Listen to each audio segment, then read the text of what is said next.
Do Unto Others by Mark Clifton. Narrated by William Skye. Do unto others as you would have them do unto you. And the natives of Capella, philosophers at heart, were not ones to ignore the golden rule. My Aunt Mattie, Matthew H. Toombs, is president of the Daughters of Terror. I am her nephew, the one who didn't turn out well. Christened Hapland Graves after Earth President Hapland, a cousin by marriage, the fellows at school naturally called me Happy Graves. Haphazard Graves, it should be, Aunt Mattie commented acidly the first time she heard it. It was her not very subtle way of reminding me of the way I lived my life and did things, or didn't do them. She shuddered at anything disorderly, which of course included me, and it was her beholden duty to right anything which to her appeared wrong. There won't be any evil to march on after you get through, Aunt Mattie, I once said when I was a child. I like now to think that even at the age of 6 I must have mastered this straight face, but I'm afraid I was so awed by her that I was sincere. That will do, Hapland, she said sternly. But I think she knew I meant it then, and I think that was the day I became her favourite nephew. For some reason, never quite clear to me, she was my favourite aunt. I think she liked me most because I was the cross she had to bear. I liked her most, I'm sure, because it was such a comfortable ride. A few billions spent around the house can make things quite comfortable. She had need of her billions to carry out her hobbies, or, as she called it, her life's work. Aunt Mattie always spoke in clichés because people could understand what you meant. One of these hobbies was her collection of flora of the universe. It was begun by her maternal grandfather, one of the wealthier plots, and increased as the family fortunes were increased by her father, one of the more ruthless Toombs. But it was under Aunt Mattie's supervision that it came, so to speak, into full flower. Love, she would say, means more to a flower than all the scientific knowledge in the world.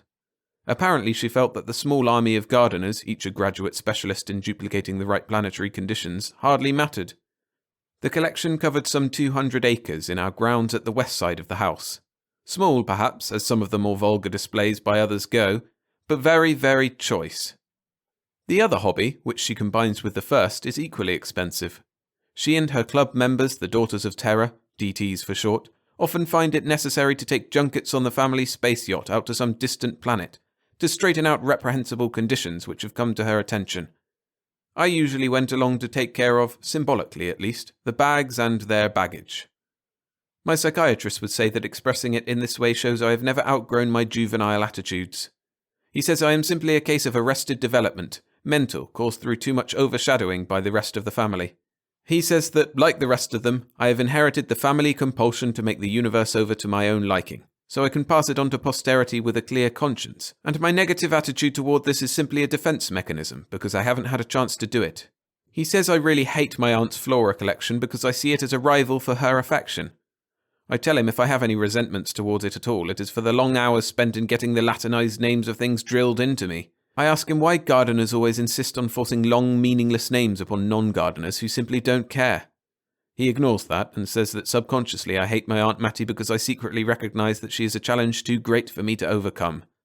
I ask him why, if I subconsciously hate Aunt Mattie, why I would care about how much affection she gives to her flora collection. He says, "Aha, we are making progress." He says he can't cure me, of what I'm never clear, until I find the means to cut down and destroy my Aunt Mattie. This is all patent nonsense, because Aunt Mattie is the rock, the firm foundation in a universe of shifting values. Even her clichés are precious to me because they are unchanging. On her I can depend. He tells Aunt Mattie his diagnoses and conclusions too. Unethical? Well now, between a mere psychiatrist and my Aunt Mattie, is there any doubt about who shall say what is ethical? After one of their long conferences about me, she calls me into her study, looks at me wordlessly, sadly, shakes her head, sighs, then squares her shoulders until the shelf of her broad, although maiden, bosom becomes huge enough to carry any burden, even the burden of my alleged hate. This she bears bravely, even gratefully. I might resent this needless pain the psychiatrist gives her, except that it really seems to make her happy in some obscure way. Perhaps she has some kind of guilt complex, and I am her deserved punishment. Aunt Mattie with a guilt complex? Never. Aunt Mattie knows she is right, and goes ahead. So all his nonsense is completely ridiculous. I love my Aunt Mattie. I adore my Aunt Mattie. I would never do anything to hurt my Aunt Mattie. Or, well, I didn't mean to hurt her anyway. All I did was wink. I only meant... We were met at the spaceport of Capella 4 by the planet administrator himself, one John J. McCabe. It was no particular coincidence that I knew him. My school was progressive. It admitted not only the scions of the established families, but those of the ambitious families as well.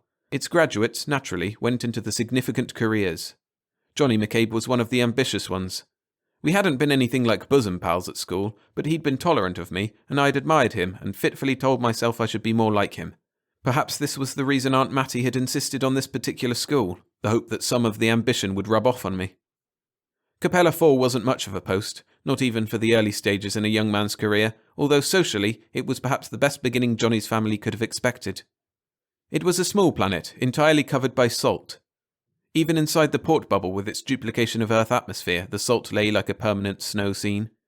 Actually, it was little more than a way station along the space route out in that direction, and Johnny's problems were little more than the problems of a professional host at some obscure resort. But no doubt his dad spoke pridefully of, "My son, a planet administrator," and when I called on the family to tell them I'd visited their son, I wouldn't be one to snitch. There was doubt in my mind that even Johnny's ambition could make the planet into anything more than it was already. It had nothing we wanted, or at least was worth the space freight it would cost to ship it. The natives had never given us any trouble, and up until now we hadn't given them any. So Earth's brand upon it was simply a small bubble enclosing a landing field, a hangar for checkup and repair of ships requiring an emergency landing, some barracks for the men and women of the port personnel, a small hotel to house stranded space passengers while repairs were made to their ship, or stray VIPs. A small administration building flying Federated Earth flag and a warehouse to contain supplies which had to be shipped in completed the installation. The planet furnished man nothing but water pumped from deep in the rock strata beneath the salt, and even that had to be treated to remove enough of the saline content to make it usable. At the time, I didn't know what the natives, outside our bubble, lived on. The decision to come had been a sudden one, and I hadn't had more than enough time to call the State Department to find out who the planet administrator might be.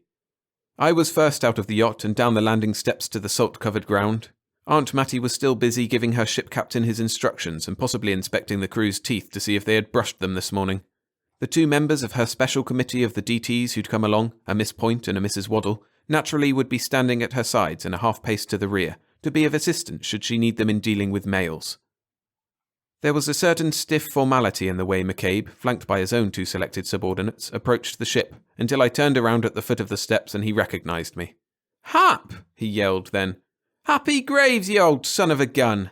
He broke into a run, dignity forgotten, and when he got to me he grabbed both my shoulders in his powerful hands to shake me as if he were some sort of terrier and I a rat.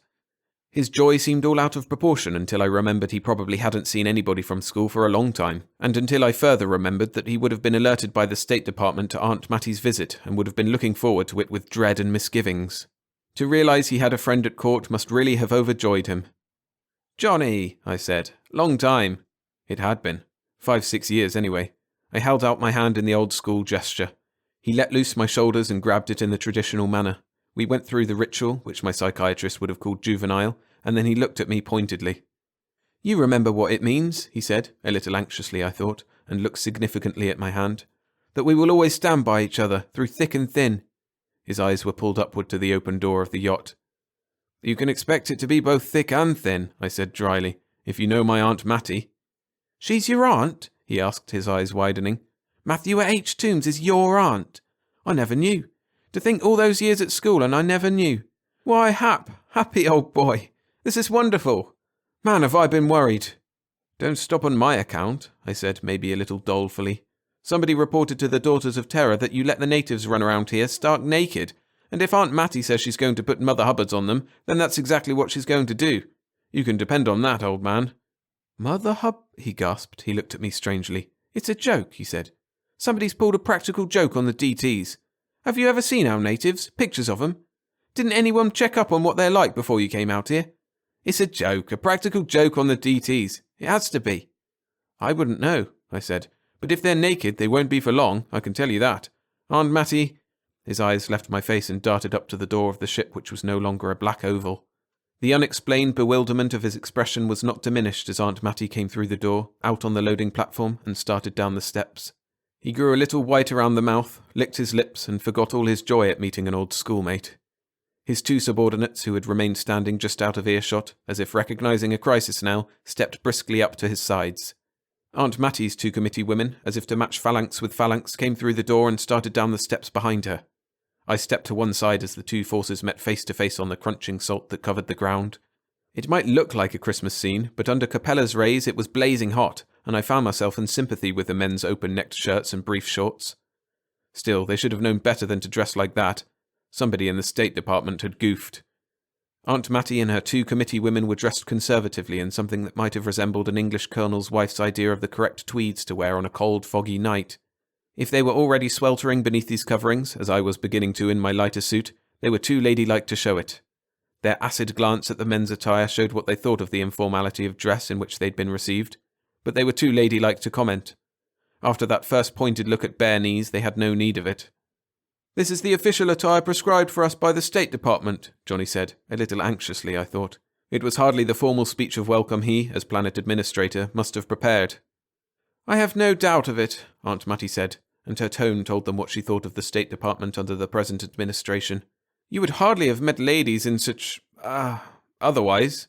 I could see that she was making a mental note to speak to the State Department about it. "Make a note," she said, and turned to Miss Point. "I will speak to the State Department. How can one expect natives to... if our own representatives don't... etc., etc." "May I show you to your quarters, ma'am?" Johnny asked humbly. "No doubt you will wish to freshen up, or..." Miss Point blushed furiously. "We are already quite fresh, young man," Aunt Mattie said firmly. I happened to know that Aunt Mattie didn't like to browbeat people, not at all. It would all have been so much more pleasant, gracious, if they'd been brought up to know right from wrong. But what parents and schools had failed to do, she must correct as her duty. I thought it about time I tried to smooth things over. I stepped up into their focus. "Aunt Mattie," I said, "this is Johnny McCabe. We were at school together." Her eyebrows shot upward. "You were?" she asked, and looked piercingly at Johnny. "Then I realize, young man, that your attire is not your fault. You must have been acting under orders, and against your personal knowledge of what would be correct. I understand." She turned again to Miss Point. "Underscore that note to the State Department," she said. "Mark it emergency." She turned back to Johnny. "Very well, Mr. McCabe. We would appreciate it, after all, if you would show us to our quarters so that we may, freshen up a bit. It is rather a warm day, isn't it?" She was quite gracious now, reassured because Johnny was an old schoolmate of mine and would therefore know right from wrong. If I sometimes didn't seem to, she knew me well enough to know it had not been the fault of the school.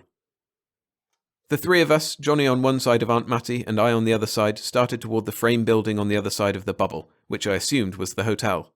The 4 subordinates trailed along behind, silent, wary of one another. Behind them, the baggage truck, which had been piled high by the ship's crew, hissed into life and started moving along on its tractor treads. Johnny caught a glimpse of it, without actually turning round, and his eyes opened wide. He misinterpreted, of course. From the mountain of baggage it looked like our intention to stay a long time. But then he wouldn't have been particularly reassured either had he realized that our own supplies were quite scant, and these bags, boxes and crates contained sewing machines and many, many bolts of gaily coloured cloth. I had hardly more than, freshened up a bit myself in my hotel room when I heard a discreet knock on my door. I opened it and saw Johnny McCabe. "May I come in, Hap?" he asked. As if against his will, he glanced quickly down the hall toward the suite where Aunt and her committee had been put. "Sure, Johnny," I said, and opened the door wide. I pointed to an aluminium tube torture rack, government issue's idea of a chair. "You can have the chair," I said. "I'll sit on the edge of the bed." "I'm sorry about the furnishings," he said apologetically as he sat down, and I closed the door. "It's the best government will issue us in this hole." "Aunt Mattie would be disappointed if it were better," I said as I sat on the edge of the bed, which was little softer than the chair. "She expects to rough it, and finds special virtue in doing her duty as uncomfortably as possible."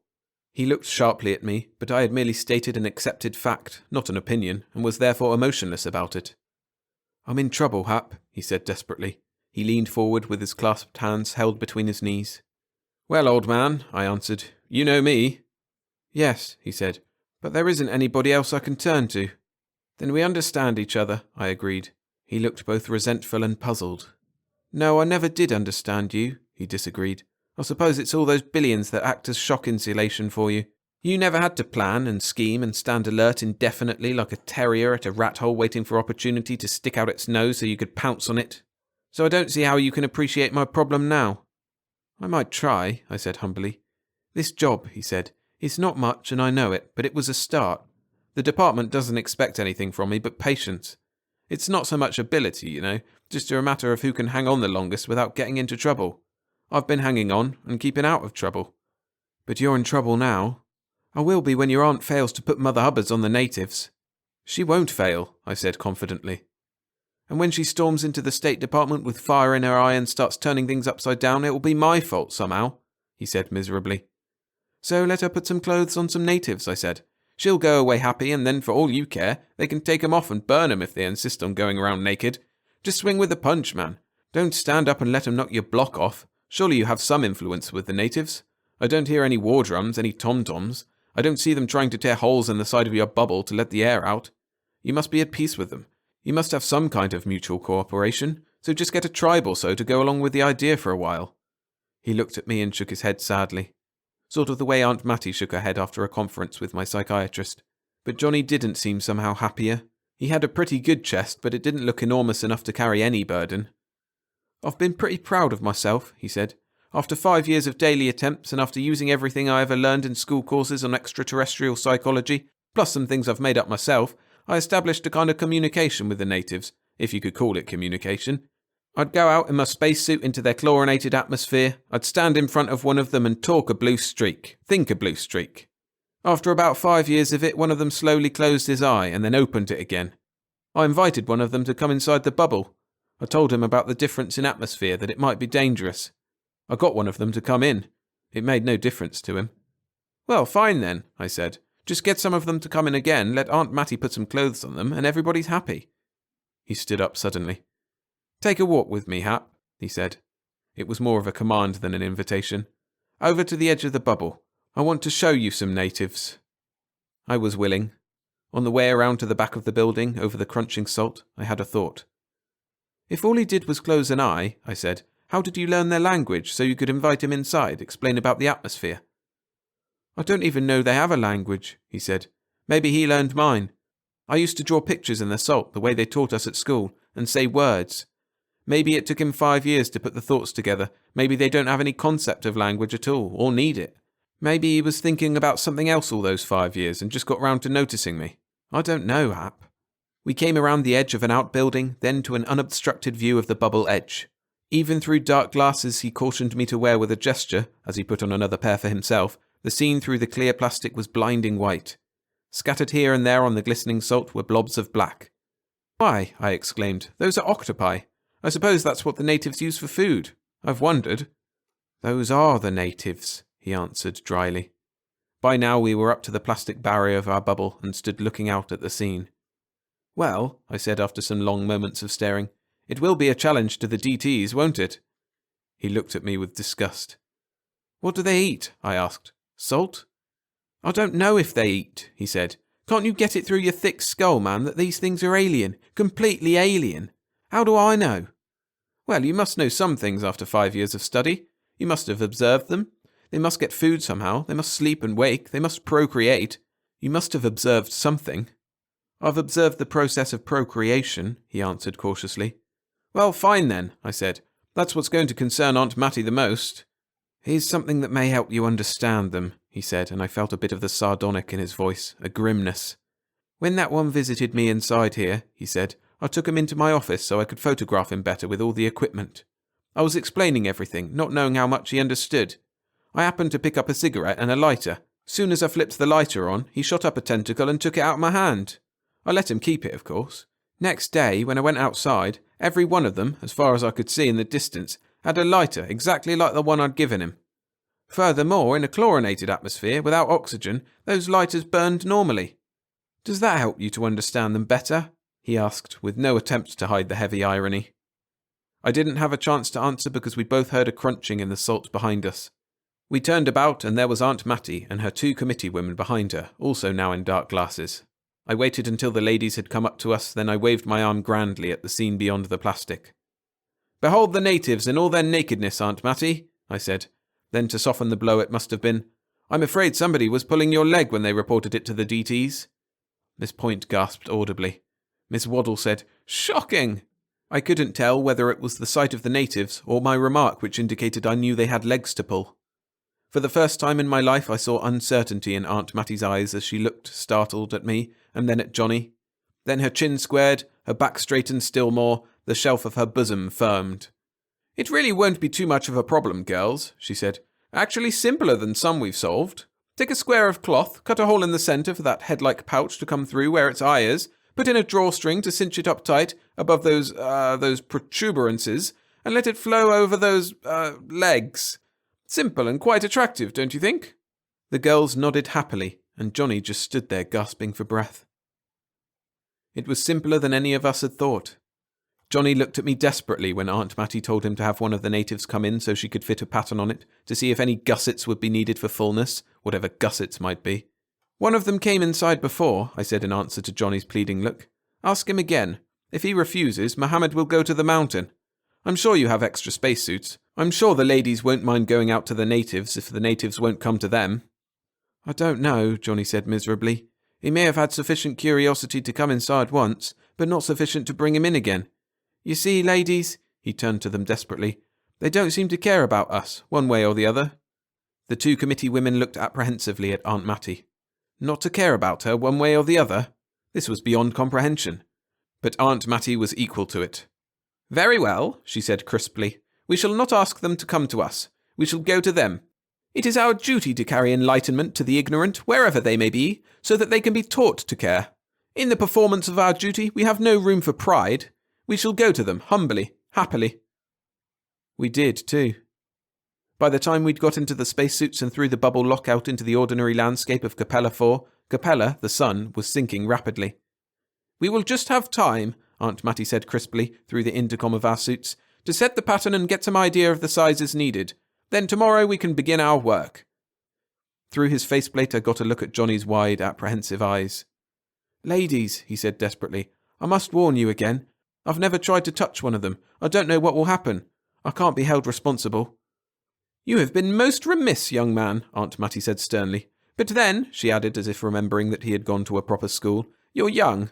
No doubt overburdened by nonsensical red tape in your administrative duties. And if you had done this already, there'd be no reason for my being here. I'm always willing to help wherever I'm needed." All 5 of us marched silently and bravely on after that. 100 yards brought us to the first native. It lay there, spread-eagled in 8 directions on the salt. In the centre of the tentacles there arose a column of black rubbery flesh, topped by a rounded dome, in the centre of which was one huge liquid black eye. There was not a twitch of a tentacle as we came to a halt beside it. "Is this the one you talked to, Johnny?" I asked. "How should I know?" he asked bitterly. "I never knew if I talked to the same one twice." "They're much bigger than I thought," Miss Point said with a little dismay in her voice. "Some of them are 10 feet in diameter," Johnny said, I thought, with a bit of vindictiveness in his tone. "Never mind," Aunt Mattie said. "We'll simply sew 3 lengths of cloth together to get our square. I'm sure they won't mind a neatly done seam." She had a length of cloth in one arm of her spacesuit and a pair of scissors in the mechanical claw of the other hand. With her eye she seemed to measure the diameter of the dome, and manipulating the scissors with the claw like an expert space mechanic, she cut a sizable hole in the centre of the cloth. Entirely without fear or hesitation, she stepped into the triangle between 2 long black tentacles that lay on the salt and walked up to the erect column at the centre. Expertly she flipped the cloth so that the hole settled over the creature's head, or whatever it was. Fore and aft the cloth rippled out to cover the tentacles. The creature did not move. With an amazing speed she took some bundles of cloth from the arms of Mrs. Waddle, and with even more amazing dexterity of the space claw, which showed she was no amateur, she basted a length of cloth on either side of the first strip. Then with her scissors, careful not to gouge his hide, she cut off the corners so that the 8 tentacles barely peeped out from underneath the cloth. Somehow it reminded me of a huge red flower with a black pistil laying there on the white salt. "There, sir," my aunt said with satisfaction to the monster. "This will hide your nakedness, instill in you a sense of true modesty." She turned to Johnny. "They must not only know what," she instructed, "they must also know why." She turned back and faced the monster again. "It is not your fault," she said to it, "that you have been living in a state of sin. On Earth, where I come from, we have a code which must be followed. Do unto others as you would have them do unto you. I'm sure that if I lived in a state of ignorant sin, I would humbly appreciate the kindness of someone letting me know. I'm sure that in time you will also come to appreciate it." It was quite a noble speech, and her 2 companions bowed their spacesuit helmets in acknowledgement. Johnny's mouth and eyes were wide and desperate. She stepped back then, and we all stood there looking at the monster. The dome of its head began to tilt until the eye was fastened upon us. It swept over the three ladies, hesitated on Johnny as if recognizing him, but came to rest upon me. It stared at me for a full minute. I stared back. In some strange way, I felt as if my psychiatrist was staring at me, as he often did. Then the great eye slowly closed and opened again. As slowly, and somewhat to my amazement, I felt one of my eyes close and open. I winked at it. "That's all for this evening," Aunt Mattie said crisply. "Let it have its clothes. Get used to them. I have the pattern in my mind. Tomorrow we will get out our sewing machines and really get busy, girls." All the way back to the entrance of the bubble, I felt that huge eye upon me, following me. Why me? The girls did not need to get busy the next morning. I was awakened by a shout. There was the sound of running feet in the hall and a pounding on my door. Sleepy-eyed, for I had dreamed of the monster's eye all night long, I opened the door as soon as I had found a robe to cover my own nakedness. It was Johnny, of course. "Most amazing thing," he rushed in and collapsed into a sitting position on the side of my bed. "Absolutely amazing. You should see them." "What?" I asked. The rumpus must have disturbed the ladies too, for there came another knock on my door, and when I opened it, all three of them stood there fully dressed. Apparently they had arisen at the crack of dawn to get busy with their sewing. Miss Point and Mrs. Waddle averted their eyes modestly from the V-neck of my robe and my bare legs. Aunt Mattie was used to my shameless ways. "What is it?" Aunt Mattie asked crisply. Johnny leaped to his feet again. "Amazing," he said again. "I'll have to show you. You'll never believe it." "Young man," Aunt Mattie said sharply, "no one has accused you of untruthfulness, and you are hardly a judge of what we are capable of believing." He stood looking at her with his mouth open. "Now, ladies," I said, and started closing the door, "if you'll excuse me for 2 minutes, I'll dress, and we'll go see what Mr. McCabe wants to show us." The door clicked on my last words, and I hastily doffed the robe and slid into pants and a shirt. Oddly enough, I knew what he was going to show us. I just knew. I slipped on some shoes without bothering about socks. "All right," I said. "I'm ready." They had started down the hall, and we quickly overtook them. Johnny went ahead, led us out of the hotel around its side, and when we came around the corner of the outbuilding which obscured the view, there before us through the bubble wall, we saw what I had expected. As far as the eye could see, dotted here and there like poppies on snow, the natives lay in the early sun, each dressed in flaring cloth like that Aunt Mattie had designed the night before. "You see," Johnny cried out, "it's the same as with the lighter. One liked it, so they all have it." By now we were up against the plastic barrier. The two subordinates were gasping such words as "fantastic," "amazing," "astounding," "incredible," "wondrous," "weird." Aunt Mattie took it all in, and her face lit into a beatific smile. "You see, young man," she said to Johnny, "they needed only to be shown right from wrong. Let this be a lesson to you." "But how did they do it?" Mrs. Waddle gasped. "Give them some credit for diligence and ingenuity," Aunt Mattie almost snapped at her assistant. "I always say we underrate the intelligence and ingenuity of the lesser orders, and that it saps their strengths if we are overprotective. I admire self-reliance, and these have shown that they have it. So we will not have to do the sewing after all. Come, girls, we must pack and be on our way back to Earth. Our mission here is accomplished." The two ladies obeyed their leader without question. The three of them, in their sturdy walking shoes and their tweed suits, crunched off across the salt back to their rooms to start packing. Johnny and I walked along more slowly behind. "The incredible Mathua H. Toombs," he breathed. "She's a legend, you know, Hap, but I never believed it before." Then, in a complete and sudden change of mood, he snickered. Or at least it was the nearest thing to a small boy snicker I'd heard since prep school. The snicker turned into a roar of laughter, a grown man's laughter.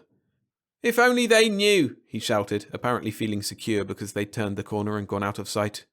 "Knew what?" I asked. "Why," he said and doubled up with laughter again, "they've covered up all the innocent parts and left the reprehensible part, which is right behind the eye, fully exposed." "Johnny, my boy," I said with a chuckle, "do you really believe there are innocent parts and reprehensible parts of any creature in the universe?" He stood stock still and stared at me. "It takes a nasty, salacious mind to make that kind of separation," I said. "But your aunt, the daughters of—" "I know my aunt and the daughters of terror," I said. "I've lived with them for years. I know their kind of mind. Who would know it better? But you, the human race," I said, "is very young. It's only in the last few thousand years that it has discovered sex as a concept. So like little kids in kindergarten, it goes around being embarrassed and snickering. But we'll grow up. Give us time." "But you," he said again. "But they. That's the kind of organisation that keeps us from growing up, Hap. Don't you see that? They've kept us mentally retarded for generations, centuries. How can we make progress when... What's the hurry, Johnny? We've got millions of years, billions, eternity. He looked at me again sharply, shrewdly. I've underestimated you, Hap, he said. I'm afraid I always did. I had no idea you... I shrugged and passed it off. I'd had no idea either, not until this morning, last night, yesterday evening, when that eye had turned on me and I'd winked back. I didn't know how to tell him, or any reason why I should, that there couldn't be anything right or wrong, good or bad, that nothing could happen, nothing at all, excepting through the working of the law of nature. Could one say that water running downhill is good and water being pumped uphill is bad? Both are operating within known physical laws. With millions of years to go, wasn't it likely we would go on discovering the laws governing how things worked? Until one by one we had to give up all notion of good and bad happenings, understood them as only the operation of natural law. In all the universe, how could there be any such thing as unnatural happenings? Don't worry about it, Johnny, I said as we started walking again. And don't worry about your career either. Aunt Mattie likes you, and she's mighty pleased with the results of her work out here. Certain people in the State Department may consider her a bit of a meddlesome pest, but make no mistake about it, every politician in the universe trembles in his boots at the very mention of the DTs. And she likes you, Johnny. Thanks, Hap, he said as we came to a stop before the doorway of the hotel. I'll see you before your ship takes off. Oh, you won't tell her she covered up the wrong... well, what she would think was the wrong part? I could have told her that last night, I said. He walked away with that startled, incredulous look he'd worn ever since our arrival. On Earth, Aunt Mattie had to rush off to a convention of DTs, where I had no doubt her latest exploit in combating ignorance and sin would be the main topic of conversation and add to the triumph of her lionization. To give her credit, I think this lionization bothered her, embarrassed her a little, and she probably wondered at times if it were all sincere. But I also think she would have been lonely and disappointed without it. When one is doing all he can to make the universe we have inherited a better place for our posterity to inherit, one likes it to be appreciated. For 2 or 3 weeks after she came back home, she was immersed in administrative duties for the DT, setting wheels in motion to carry out all the promises she'd made at the convention. I spent the time in my own suite in the south wing of our house. Mostly I just sat. No one bothered me except the servants necessary to eating, dressing, sleeping, and they were all but mute about it. My psychiatrist called once, but I sent word that I didn't need any today. I called none of my regular friends and did not answer their messages. I did send to the Library of Science in Washington for the original science survey report on Capella 4. It told me little, but allowed me to surmise some things. Apparently the original scientists were singularly uncurious about the octopoids, perhaps because they didn't have 5 years to hang around and wait for one to blink an eye, as Johnny had.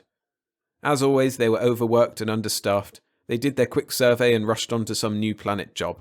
If one hoped that someday somebody might go back and take another look at the octopoids, I found no burning yearning for it in the dry reports. As far as they went, their surmise was accurate. Some millions, many millions of years ago, the planet had lost the last of its ocean water.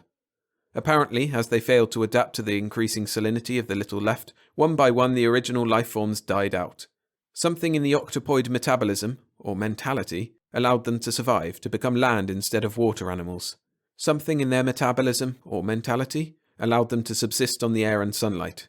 Really now, did they even need these? That was as far as the reports went. They did not draw the picture of highly developed mentalities who lay there for millions of years and thought about the nature of being.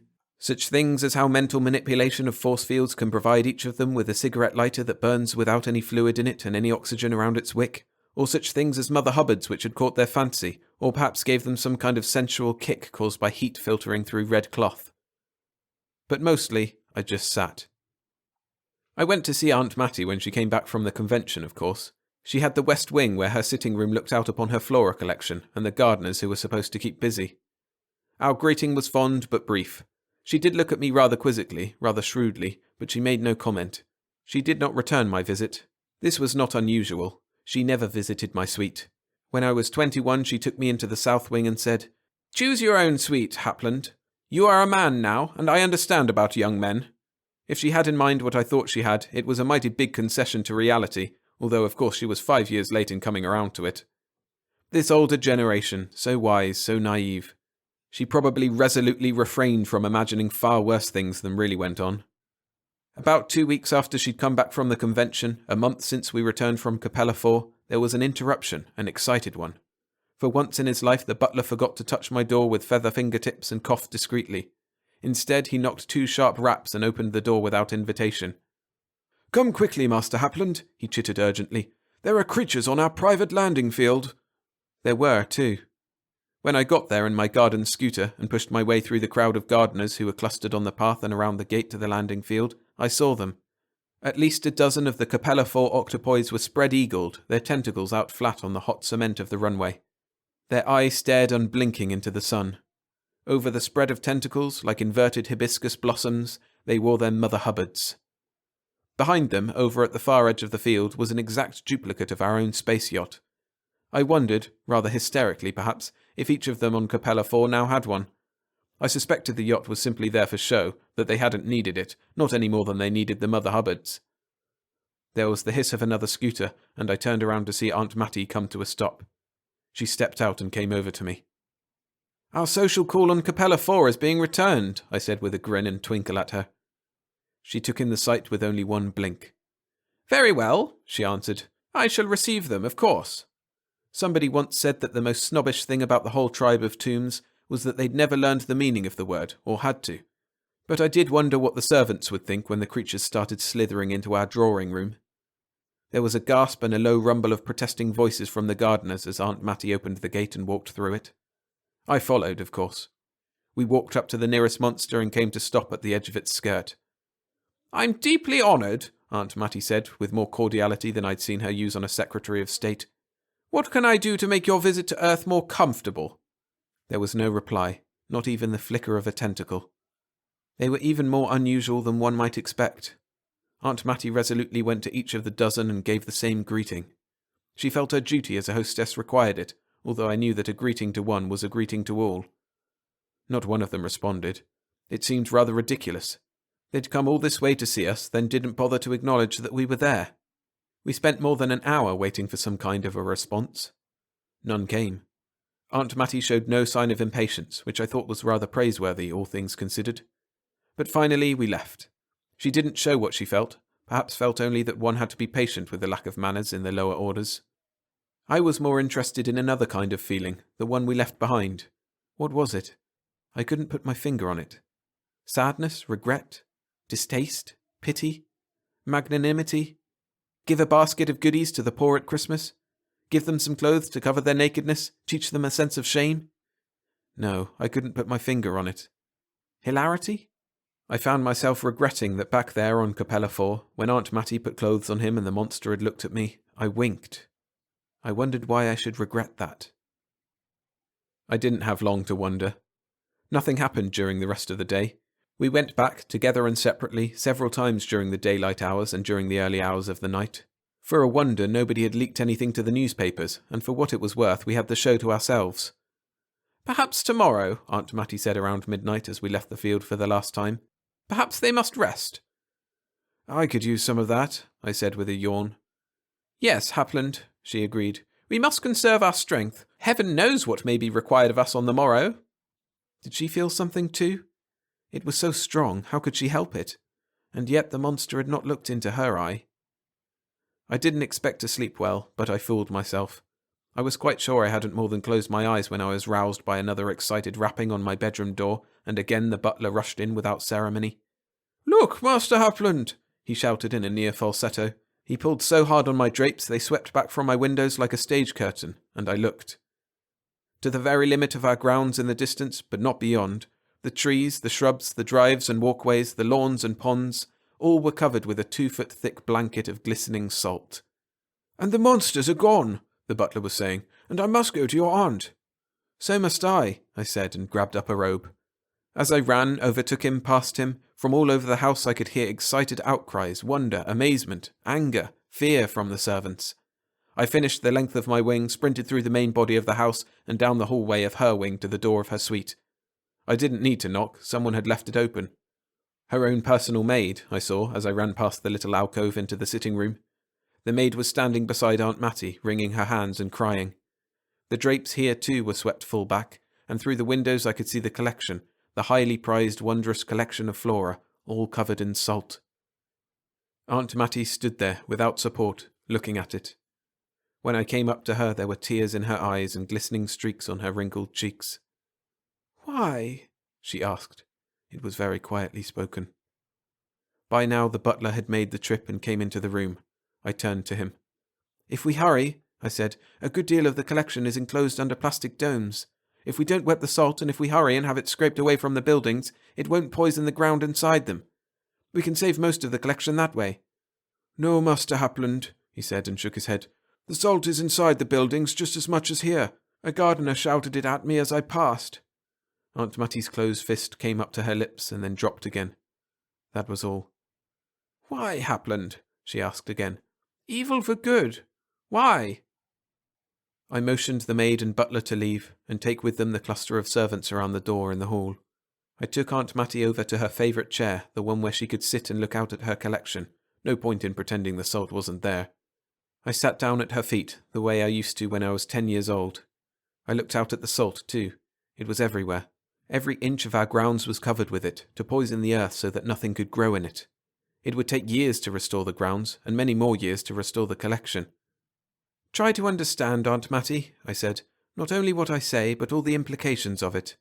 They didn't return evil for good. Let's see it from what might have been their point of view. They live in a world of salt, an antiseptic world. We went there, and you intended good. You told them that our code was to do unto others as we would have them do unto us.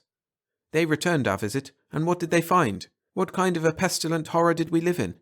Bare ground, teeming with life, billions of life forms in every cubic foot of ground beneath our feet. Above the ground, too. Raw, growing life all around us, towering over us. If they were doomed to live in such a world, they would want it covered in salt, to kill all the life, make it antiseptic. They owed nothing to the rest of earth, but they owed this kindness to you. They did unto others as they would have others do unto them." "I never realized. I was sure I couldn't be. I've built my life around it," she said. "I know," I said with a regretful sigh. "So many people have. And yet I still wonder if it might not have happened at all if I hadn't winked. I wonder if that pesky psychiatrist has been right all along."